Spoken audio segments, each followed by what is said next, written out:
All right, so the meeting is now called to order, and I will take a motion for approval of minutes. Has everybody had a chance to look at the minutes? Any corrections or additions? I don't believe I No. got the minutes.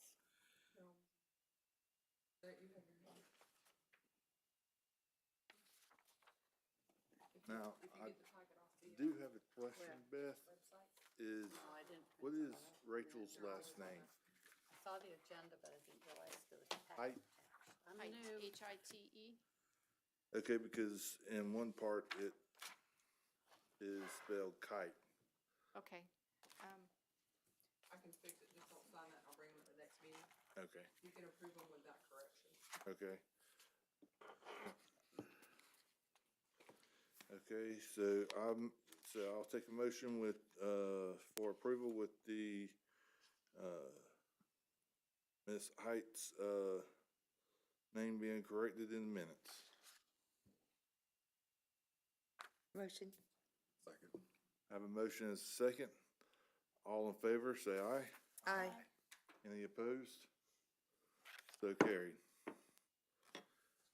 All right, public comments. Since there's nobody here, we'll go ahead on to old business, which is Kathy and her cemetery. update. Okay. So my updates on cemetery work. I talked to the gentleman at Camp Landing about our site visit there. Unfortunately, due to the government shutdown, we've been unable to schedule a site visit. He wants me to follow up with him right before the week of Thanksgiving. And I did give him the GPS coordinates for the two cemeteries that we do not have registered with the state of Florida. And he still has not been able to locate them. So he says one's in the forest and one's in a field. So we haven't determined if there's actually a cemetery there. One thing I didn't put on my list was that, we've been doing a lot of work at Sauter Cemetery in Orange Park, and we had a youth group from St. Catherine's Catholic Church that came out last Sunday and did some maintenance work. Oh my gosh, it was a huge group, huge. And they did a terrific job cleaning up a bunch of stuff. We were very pleased to have them out there. So we were very excited about the amount of volunteers that we had come out, and they're willing to come out again. We're also starting to work on McKendree Hammock Cemetery, which is across from Doctor's Inlet Elementary School. It is on private property. I had been told that even though it's registered with the state, that it had been abandoned and was way overgrown. The folks that owned the property have passed away, and their daughter has now taken ownership of the property. She has given us permission. She's extremely excited that we're interested in restoring the cemetery. I've also reached out to the Boy Scouts, and a Boy Scout troop, a Boy Scout from Troop 482, which is in Fleming Island, met us out there, and he wants to do the restoration of that cemetery as his Eagle project, which we're very excited about. We will be kind of overseeing the project as far as that goes, but the boys will actually be doing the restoration work. In the meantime, we are doing research of the burials and the history behind the cemetery, which is rather challenging because a lot of the graves in there have no dates. Some of them don't even have names. But I've kind of gone through quite a bit of them. A lot of them are Burris families, Wilfords, there's some fountains. There are two military stones in there. One we actually found the stone, the other one we have not. But the WPA does say that they have put that military stone out there at McKendree. So I'm sure once he starts doing his restoration work, we might be able to find it. So I'm very excited about that. We are still trying to locate the cemetery off of Springbank Road, which is Garner Liege. I've talked to Elizabeth Peoples, who actually lives off of Springbank, and she's helping us to determine who the current owner of the property is so that we can do a site visit and that we can then add it to the Florida State Master File. We haven't had any luck with the Taylor's Landing that's off of Old Hard Road. It's so interesting that it's on property appraiser, and the deed does say that it is a cemetery, but we don't even know if anybody's ever buried there. Still haven't been able to get to it. I think we're gonna have to hike through the woods to try and find that. Could I ask a question on that? Sure. When there is a burial, they need to follow a state procedure for burial.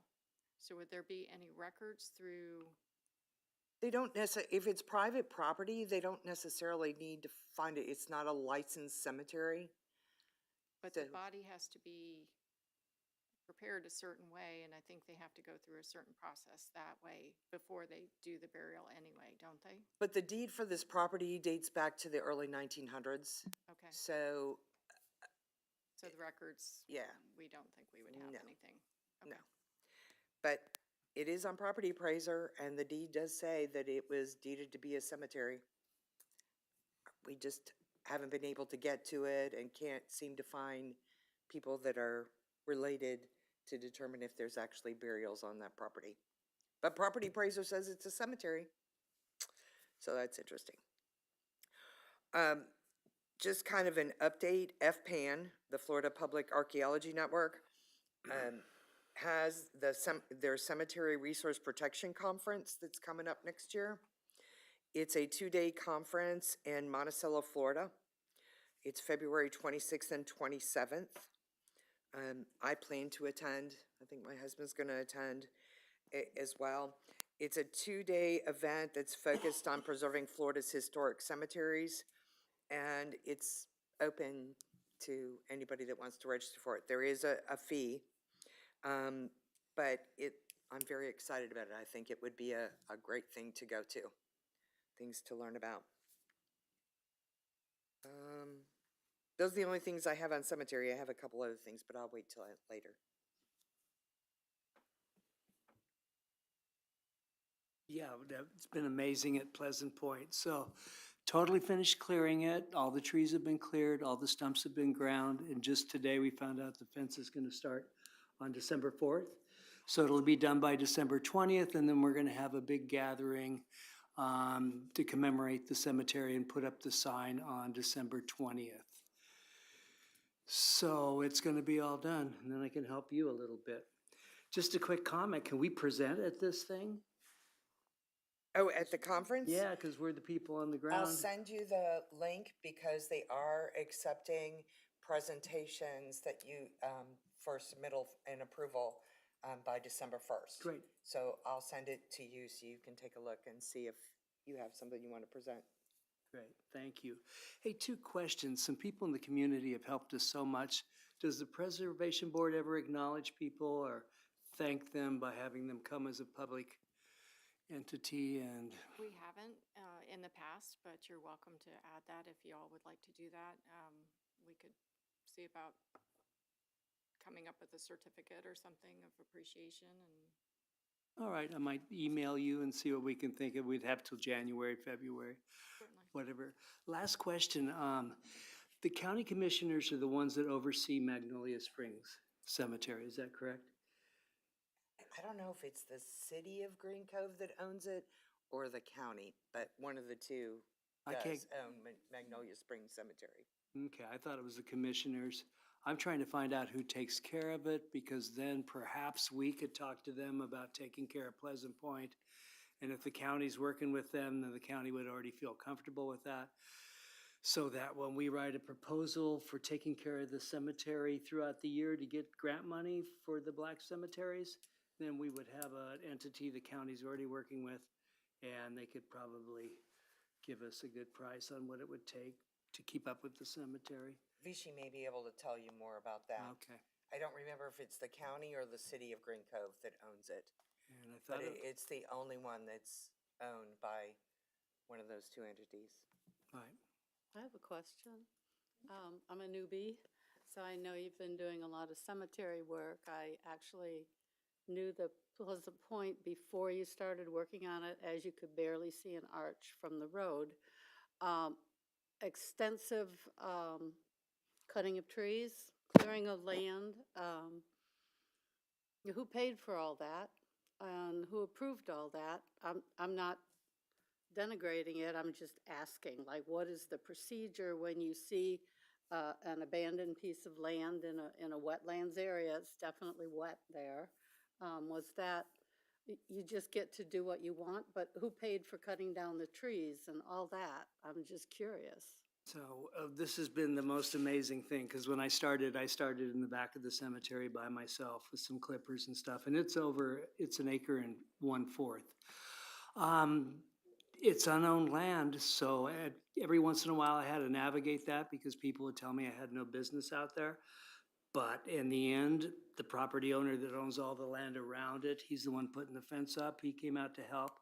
As for the trees, it was all me and Richard Knopf, the former fire chief for Clay County. Do you guys know him? So, and it was all our own money and all our own chainsaws, and we just lucked out. The county decided they would pick up stuff at the road for us. We hauled stuff. We got a special thing where we could haul stuff to the waste management area. So it's just unbelievable. It all worked out, and it didn't cost us very much, but it came out of our pockets. I guess I live in the town of Orange Park, and they've got all this. I can't even necessarily cut down a tree on my own property and not be in violation of what kind of tree it is and how big it is. And I drove by there recently, like last week or so, and I went, whoa. You know, to me, going into a field of, dead corn stalks and saying, I want to clear this for a cemetery is a little different than, that was a massive project. Yeah, And, when they did the stump grinding, there was 426 stumps they ground.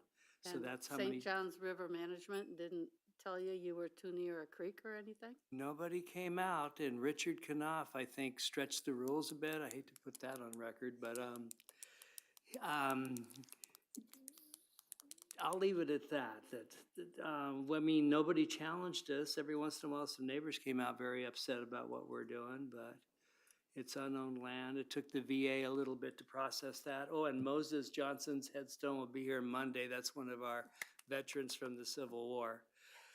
So I don't know what to tell you. I think I really lucked out on this one. This is like a one-up. I don't think it could ever happen like this again. It's just been amazing. So that cemetery is deeded to be a cemetery. It's not owned by anyone. Right. It was managed by trustees who have now all passed, which we've run into with some other ones as well. I was just thinking of there's so many environmental things now, some going on behind my house, which is Clark Park, behind my house. And, they've just got certain things. Orange Park's trying to worry about flooding and whether you cut trees down or you don't, and whether you remove them. And that was very massive. The before and after is astonishing. So, kudos, and hopefully Appreciate no that. one will come after you and say, cut down my trees. I don't know. I'm new at it, so I know you're going forward with enthusiasm. And hey, we found another one, let's clear it up and make it nice, but maybe that isn't always allowed. I just wondered how much permitting we have to get ahead of time and that kind of stuff. So it depends on the cemetery. The one that I mentioned that was McKendree Hammock is on private property. So we've gotten permission from the owner of the property to do restoration. We're not planning to take down any trees. We're just clearing brush and, cleaning the stones and that kind I'm of a thing. libertarian at heart, so I Yeah. kind of like you can do with your own property what you want to do. But government often doesn't agree with that. So I'm just curious about how things are done. Do we have budgets to pay people to cut down trees, or sounds like we don't need them? Sounds great. A lot of times it's, it depends, it's volunteers or it's people that make donations. The one that we're working on in Orange Park is not in the town of Orange Park. It's in the unincorporated part of Clay County. It also is not owned. It's a deeded cemetery, and we have permission from one of the trustees that manage it to do stuff, and we're not, again, we're just clearing brush and repairing stones and things of that sort. Sounds cool. Yeah, just mention one other thing. The property owner finished clearing this, and I think it cost him about 18,000 to finish clearing it and grind the stumps, and now he's putting a fence around it, and it's about 20,000. And when I first started this, I was told that, and he doesn't own it. I'll be quick here. He owns the land around it, but the family always felt like it was their cemetery. But I was told when I was out there, if he finds me out there, he'll shoot me. But as it turned out, he put me on his golf cart, gave me a tour of the land. And then as he warmed up to what we're doing, now he's spending up to $20-some thousand to make sure it's done right. So I saw you had a city sign up that said cemetery entrance ahead 250 feet or that's thanks something. to the board here. Thank you, guys. I forgot to mention that. That was quick. I sent a picture to you so you Yes, could, you did. yeah. And that's, yeah, Billy did, sorry, I should have shared that. Thank but you Billy did very that. much. That was just totally, I didn't expect a sign. I thought a little sign with an arrow or something. So I didn't expect that. We did a But it's fundraiser. on a curve. It really needs to be there. Oh, People- absolutely. It's dangerous coming in and out of there. I might not make it out of there someday alive, but with the signs now, I will. What was I gonna say here? I forget. It was, we did a fundraiser on Facebook. We only raised about $350, but that bought us a sign and gave us a little bit of money that we can every once in a while. In fact, to put a little tiny bit of money in it, so. And the sign we'll have up and reveal on the 20th if anyone can come out to the cemetery, and I'm done. Sorry about all that. You're fine. All right, so that's the cemetery update. Now we will go on to new business, and there's nothing under the agenda for that. Unless anybody has anything they want to say on new business. I have a question. Uh-huh. Again, reading over all the packet about all the things we can do and have to do and should do and can approve thereof, and buildings and land and all that. And a lot of the last, say, 6 months where I've been aware of your cemetery projects and stuff. Do we have a meeting where we sit down and talk about what kind of stuff do we want to concentrate on besides cemeteries? That's what this meeting, that's what this is for. So if you have any ideas about what you would like to see the board do, Okay, write it up. You can send it to Beth to be included under new business, and okay, then we'll take it up at the next meeting. okay. I didn't know. I figured maybe end of year, you do a 20 Bartram's old records and try to plot them out, or something that I don't remember ever seeing a sign in Clay County as this is where the so-and-so Indians camped from here to here until they were kicked out, or, you know. So there is a committee, and I'm probably jumping ahead of myself here, but there is a committee that's working on the Bartram Trail for Clay County. Well, I've been to those. Yeah. I'm not talking about the trail. The trail itself is laid out. You have lots in Putnam County. You have lots elsewhere. The different sites are there, one of which I suggested to one of the meetings that they have a canoeing trip where they might drive in. This is part of the tourism. You drive in, you stay at Winterbourne or Club Continental. You take your kayak over to the park there, and then you go from there to there to there and come back up and camp at the Camp Chuckanawa, whatever they call it now. Yeah. And go back up. You've got a one night out and stay in the local hotels. But it's the other part that I've heard that, not Bartram Senior, but Bartram Junior went up and down, and because everything on the west side of the river was supposedly Indian territory, which Green Cove Springs is apparently, that there's got to be settlements, there's got to be stuff in there. Now, I didn't pull it up and I didn't read it yet, but I just wondered, that would be interesting to see more of the sites that he talked about that were pre-English, that are totally gone perhaps, but I don't know, it's just something different. You're more than welcome to delve into that and make a report to the committee, and we can take it from there, see what you come up with. And mostly what you would do then, if it's not clearing land, is just saying, hey, from here to here, this was important trade route for whatever, between the Well, colloquial and the whatever. It would also depend on the location, because we, of course, can't go on private property and do anything as far as without the landowner's permission But you and might all put that. up a sign to say this is, Well, you can't even put up a sign without their permission. oh, okay. I mean, people have to give you, just like with the historical homes, if people don't want to register them as historical homes, then we have no jurisdiction to say about the way they are remodeled or updated or anything.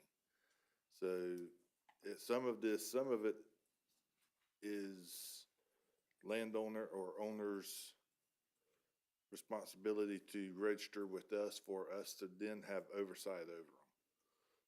So we just can't go in there and put up signs saying, you know,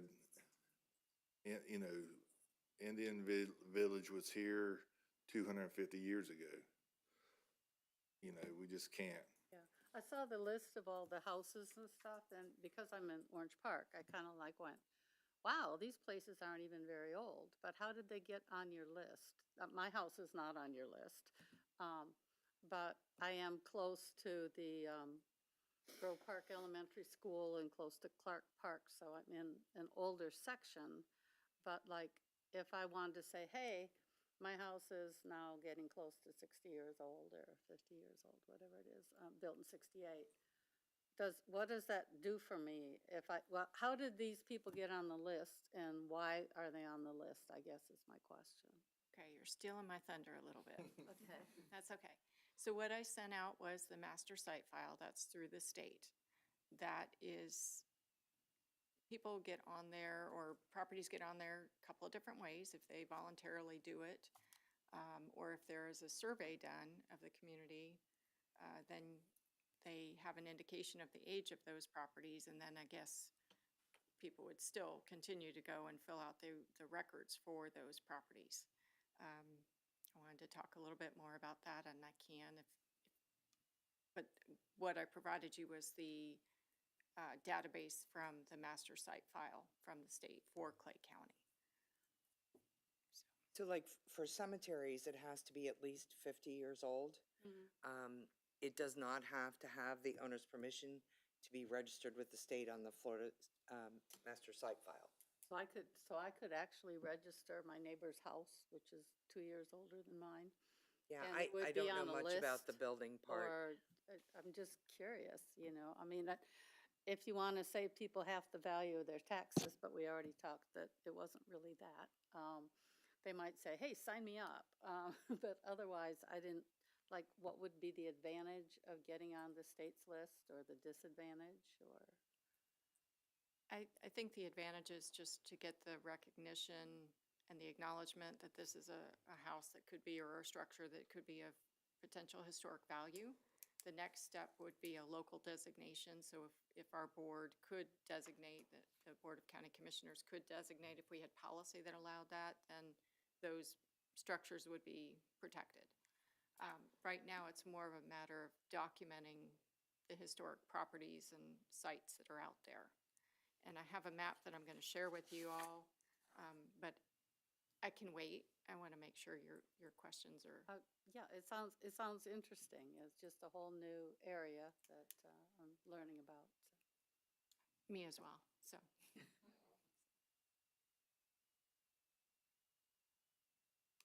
Okay. If there's no other new business, we'll go on to the second public comment, which there's nobody here. I have a couple things I can add. Hold on, I'll get, We're in public comment. Sorry. Okay, thank you. and now we will go to Beth for staff comments. Okay, I have quite a few. The first one has come up during this meeting. So there is a landscape code in the county, and no trees, it actually reads that no clearing or grubbing or tree removal should be done without the submittal and approval of a landscape plan with the county for any non-residential property. So we can talk further about that, but there should not be any trees being removed without that being submitted. That would also help to identify whether there are any trees that are within wetlands, because that's a whole other thing. You cannot be removing trees in wetlands or floodplain area. So I would ask that you reach out to us if you're looking to remove any kind of trees in the future. So Right, that is a okay. concern. No, I Had no understand. idea. No, understand. That's not always out there for people to know, but I'm glad this topic got discussed tonight so we can, and I'd be happy to answer any other questions on the landscape ordinance if you have any. So last time we talked about the budget, and I said that I would come back and present the budget information that we have for this year.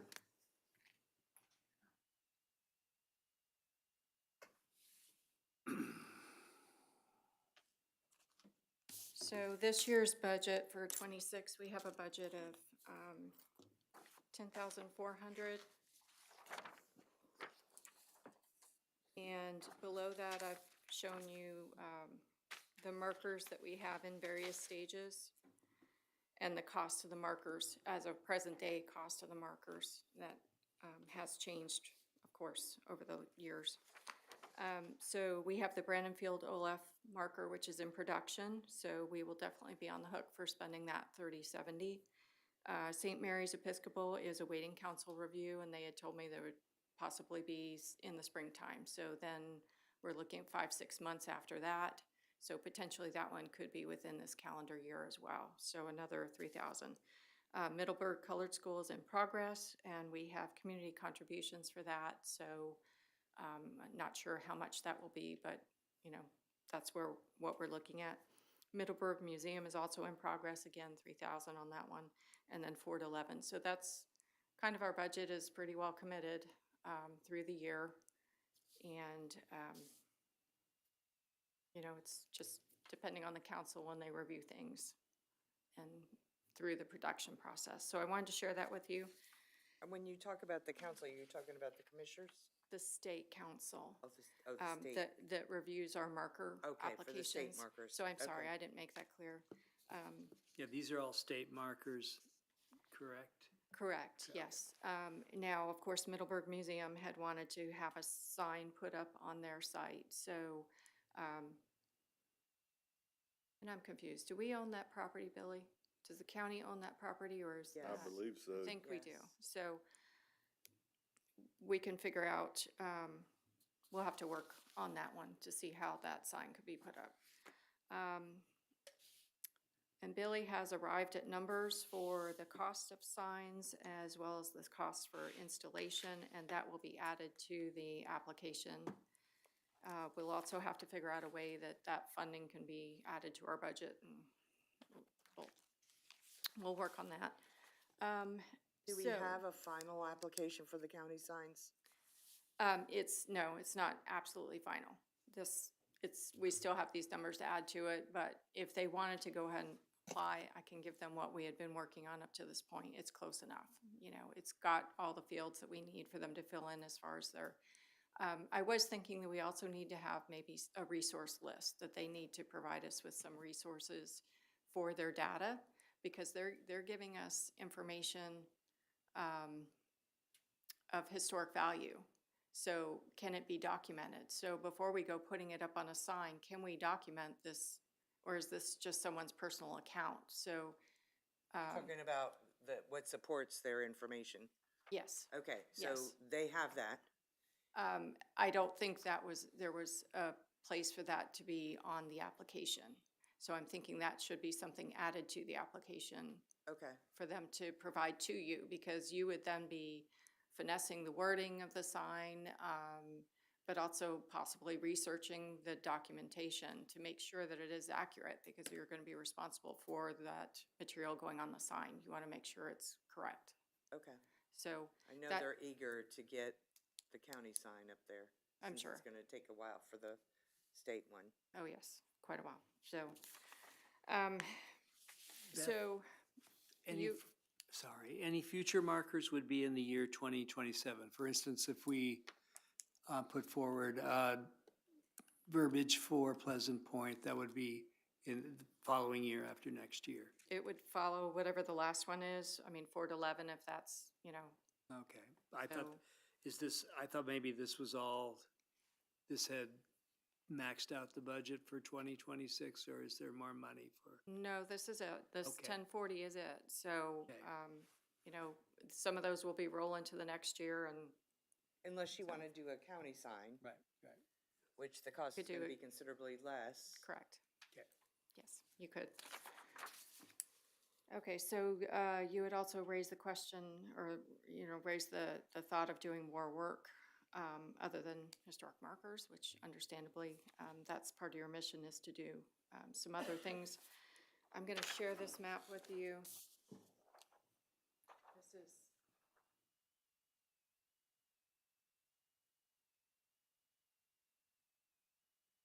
What's coming around to you, and I don't have more copies, we're trying to be very conscious of how much ink we're using to print things, and I can share electronic versions with you, so.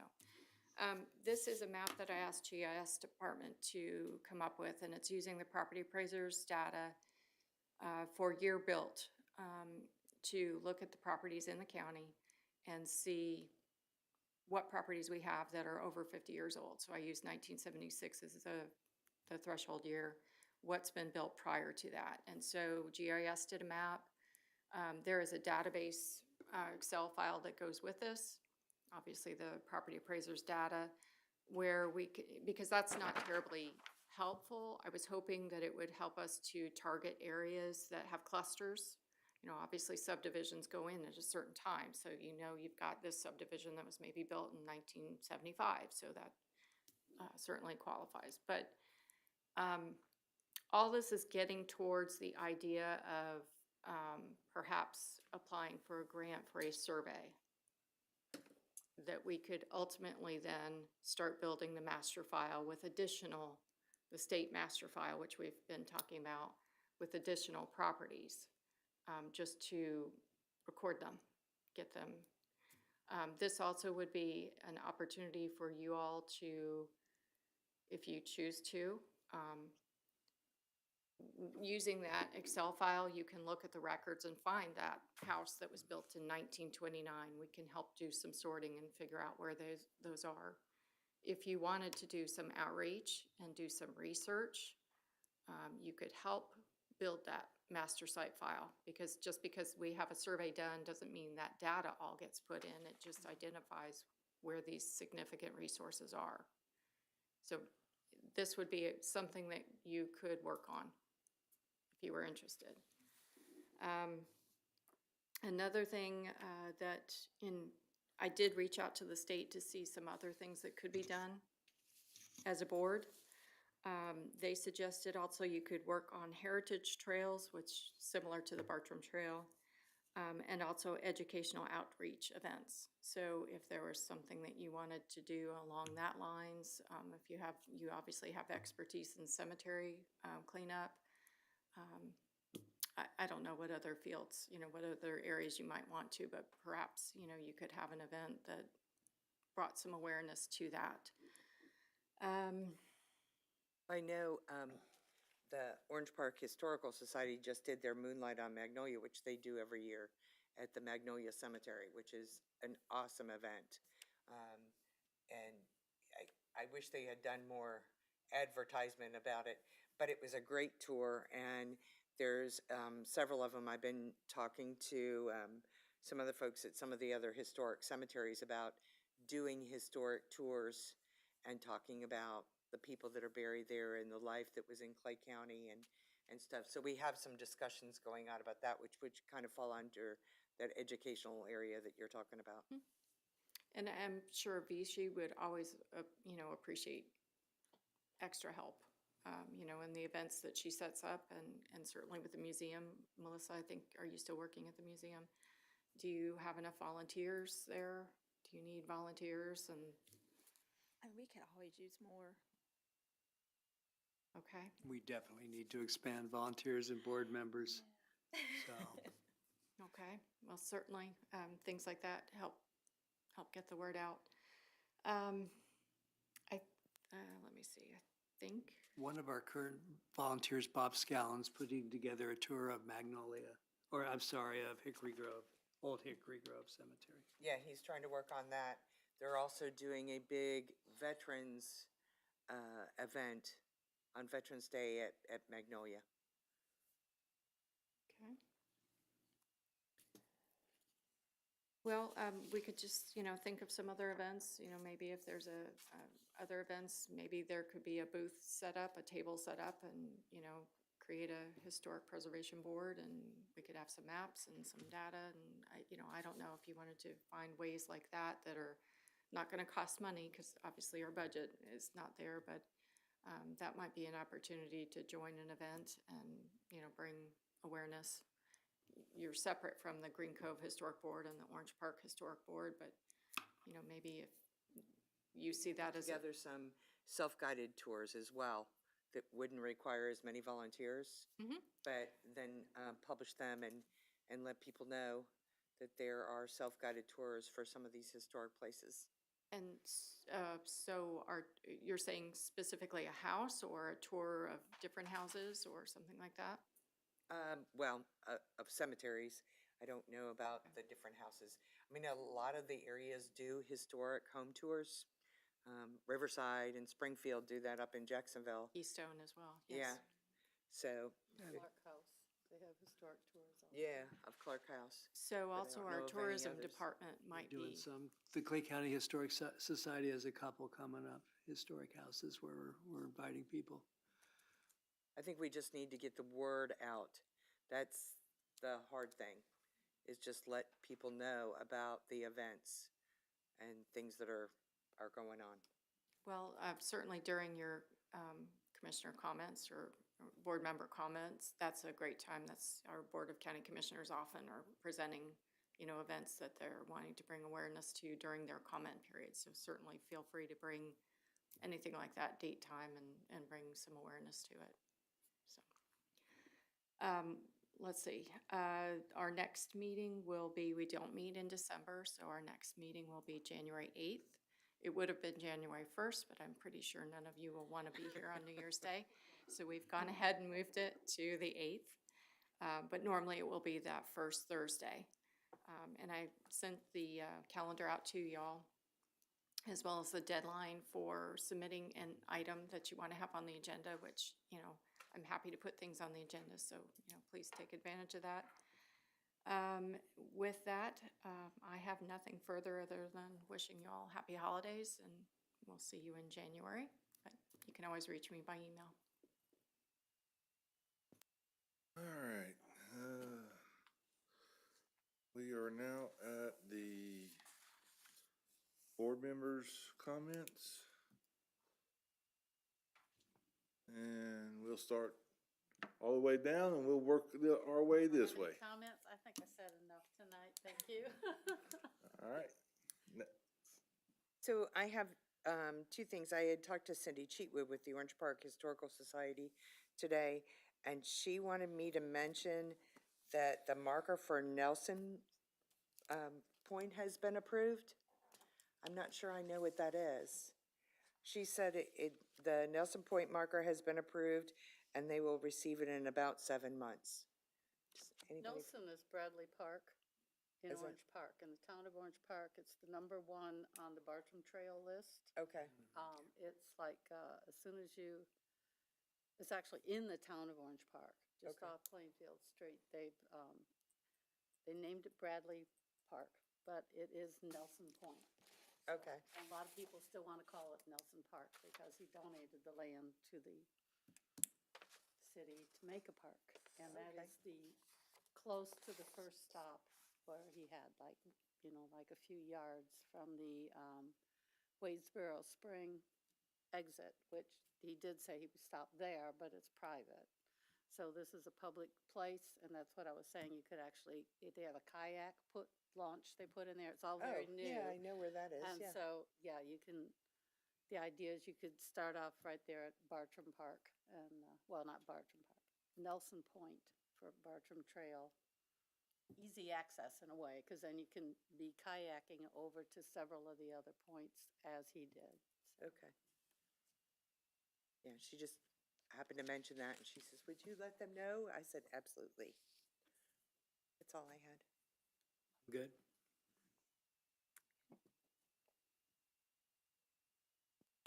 So do you have the costs for the sign? I gave her the numbers. I don't remember them off the top of my head. So a single-sided was 285. A double-sided would be 365. Is that And with that's installation? That's with installation. Okay, Just the sign would be 245 and 325 for a double-sided. okay. And the turnaround time you had said before was probably a couple weeks? Yeah, depending on workload, yes. Okay. And then, can you send the draft or the application? I'll work with Ruth to get Okay. that submitted. Does that have to, once the application is in, it has to go to us first? It will come to you, yes. And Okay. you will be the body reviewing it. Okay, because we're just gonna copy what's on the state one to the county one, Okay? and the state one's already been approved. So, By you, yes. Yeah. yeah, okay. All right, cool. Have we turned in the state one? For that, no, not as Okay. yet, no. I'm working on Middleburg right now. The Millburg School? Middleburg, sorry, the school, yes. They're both Middleburg, aren't they? All right. With nothing else, we stand adjourned.